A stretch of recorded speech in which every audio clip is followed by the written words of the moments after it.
अच्छा, अब हम बढ़ते हैं कि सबसे पहला ग्रुप जिसे हम इम्पेयर्ड कंट्रोल कहते हैं, ये इम्पेयर्ड कंट्रोल में कौन कौन से सिम्टम्स हैं वो मैं क्लियरली और क्विकली आपके साथ शेयर करता हूँ। सबसे पहली सिम्टम जो डीएसएम ने मेंशन की है वो ये है कि यार हर वो शख्स जो नशे का इस्तेमाल करता है वो जब नशे की इरादा की हुई मिकदार से अपनी मिकदार बढ़ा लेता है, यानी if he has intended to use a specific amount of a substance and he has increased that amount, तो इसका मतलब ये है कि इस शख्स ने पहला क्राइटेरिया या पहली सिम्टम इम्पेयर्ड कंट्रोल की पूरी कर ली। इसकी एग्जांपल हम ले लेते हैं। इसकी एग्जांपल ये है कि एक शख्स जिसने इंटेंशन ये रखी कि यार आज के दिन में मैं एक सिगरेट कैनबिस का पीऊंगा, लेकिन हुआ ये कि वो एक सिगरेट चरस पे नहीं इक्तफा कर सका, उसने 2 सिगरेट पी लिए, उसने 3 पी लिए, 4 पी लिए, तो अब ये जो अमाउंट थी which he was intended to use, अब उसने वो क्रॉस कर ली। ये अभी एक क्राइटेरिया जो पहली सिम्टम है ये मीट कर गए हैं ड्रग एडिक्शन की जो इम्पेयर्ड कंट्रोल की। ठीक है। अच्छा, दूसरी इसकी सिम्टम क्या है?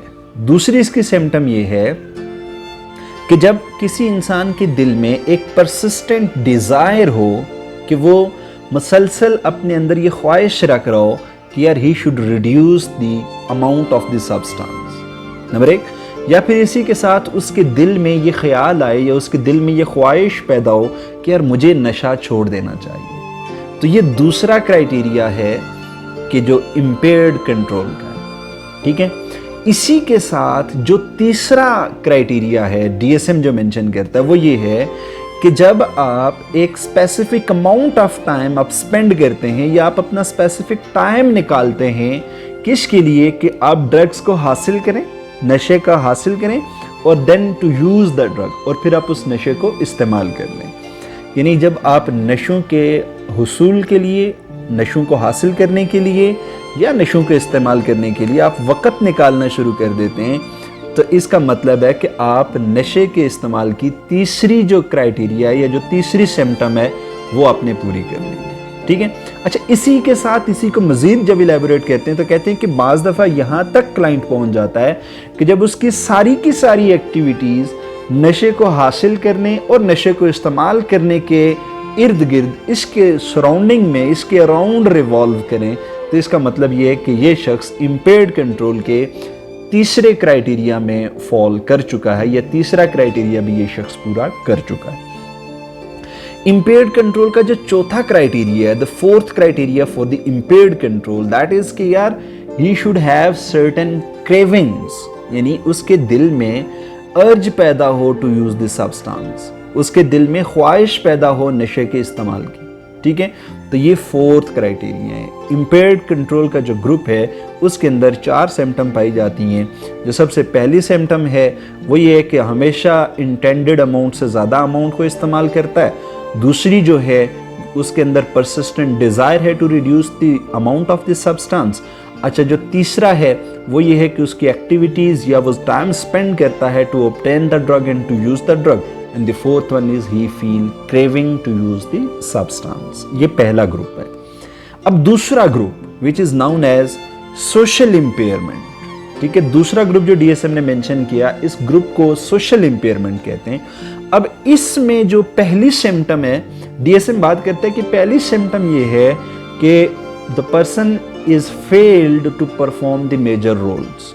आप अगर देखें तो एक शख्स की ज़िंदगी में उसको मुख्तलिफ रोल्स अपनाने होते हैं। एक टाइम पे एक फ़र्द बाप होता है, he is a father, at a time he is a good son, at a time he has to be a good husband, at a time he has to be a nephew, उसने एक अच्छा भतीजा होना है, उसने एक society का एक अच्छा कारामद शख्स होना है, उसने एक अच्छा जो है वो एम्प्लॉय होना है, उसने एक अच्छा बॉस होना है।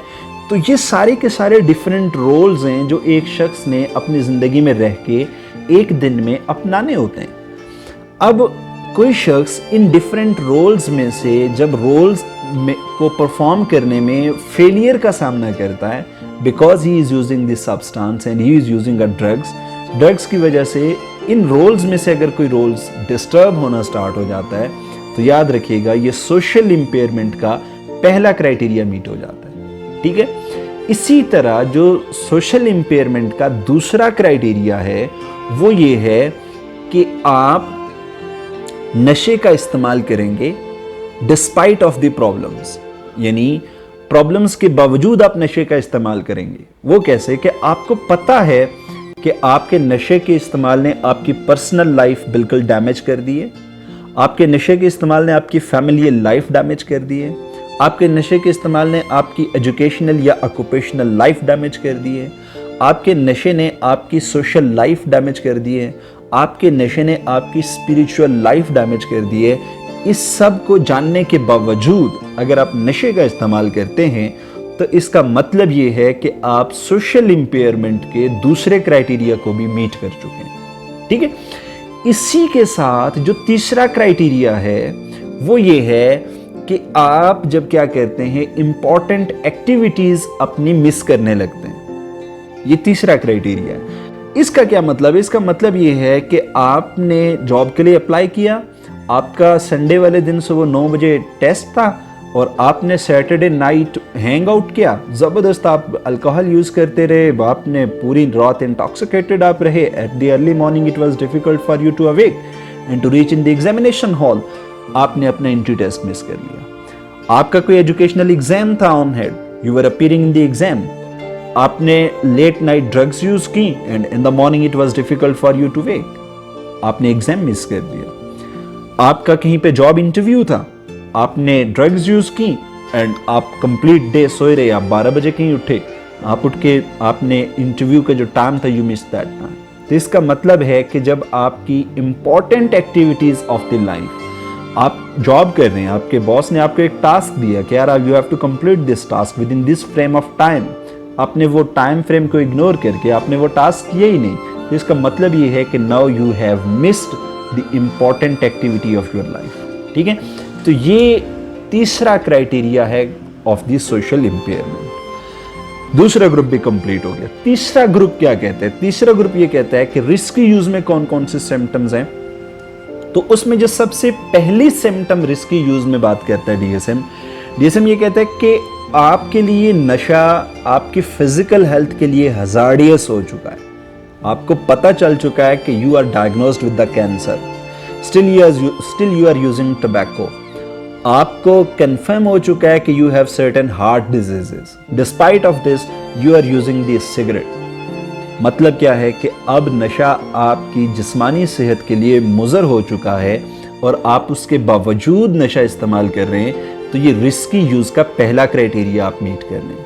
आपको डॉक्टर्स ने बता दिया है कि आपका लिवर डैमेज हो चुका है बिकॉज ऑफ द अल्कोहलिज्म, आप स्टिल अल्कोहल यूज कर रहे हैं, तो इसका मतलब ये है कि आप रिस्की यूज का पहला क्राइटेरिया मीट कर रहे हैं। ठीक है, दूसरा क्राइटेरिया रिस्की यूज का क्या है कि आपकी लाइफ में प्रॉब्लम्स मौजूद हैं और आप फिर भी नशे का इस्तेमाल कर रहे हैं। यानी आपको अपनी प्रॉब्लम्स का आइडिया हो चुका है कि मैं नशा इस्तेमाल करता हूं तो इससे मेरी पर्सनल लाइफ डैमेज हो चुकी है, मेरी हेल्थ डिक्लाइन कर चुकी है, मेरी जो स्पिरिचुअल लाइफ है वो डैमेज हो चुकी है, हर चीज़ मेरी डैमेज हो चुकी है and I am at the edge of my life. आप स्टिल नशे का इस्तेमाल कर रहे हैं इतनी सारी प्रॉब्लम्स के साथ, तो इसका मतलब है कि now you are meeting the second criteria of the risky use. ठीक है, ये तीसरा ग्रुप है।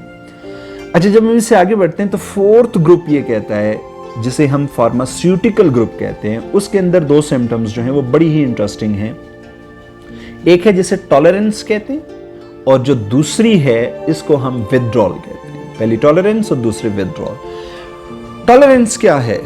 टॉलरेंस ये है कि अगर आप या मैं, हमने कभी नशा इस्तेमाल नहीं किया, अगर हम कभी नशा, अल्लाह ना करे अगर हम कभी नशा इस्तेमाल करें तो हमारी बॉडी नशे को टॉलरेट नहीं कर पाएगी। ठीक है, वेयरएज एक इंसान जो नशे का बीमार हो चुका होता है उसकी body certain amount of drugs को टॉलरेट कर चुकी होती है। मसलन एक चरस पीने वाले या एक चरस के मरीज के लिए 2 सिगरेट चरस पीकर उसे कोई चीज़ महसूस नहीं होती, जबकि वही सिगरेट अगर एक नॉर्मल इंसान पिएगा तो वो वॉमिट से भी गुजरेगा, उसको नौजिया भी होगा, ड्राउजीनेस भी होगी, 2 दिन तक उसकी तबीयत से स्टेबल नहीं होगी, maybe to some extent कुछ पेशेंट्स, कुछ बंदे जो हैं वो अपना कॉन्शियस लॉस्ट कर देते हैं। तो ये सारी की सारी चीज़ें जो टॉलरेंस में, यानी आपकी बॉडी जब सर्टेन ड्रग्स को टॉलरेट करना स्टार्ट कर दे। जो दूसरा क्राइटेरिया है जिसे विथड्रॉल कहते हैं, वो ये है कि आप जब ड्रग्स नहीं करते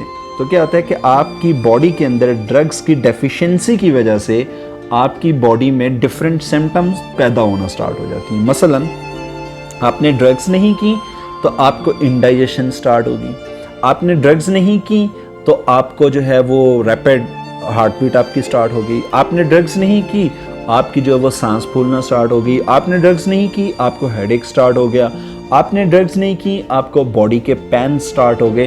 तो ये सारी की सारी जो हैं वो सिम्टम्स हैं विथड्रॉल की, यानी जब आपकी बॉडी में ड्रग्स की डेफिशिएंसी होती है तो उसकी वजह से आपकी बॉडी रिस्पॉन्ड कैसे करती है। ठीक है, ये विथड्रॉल है।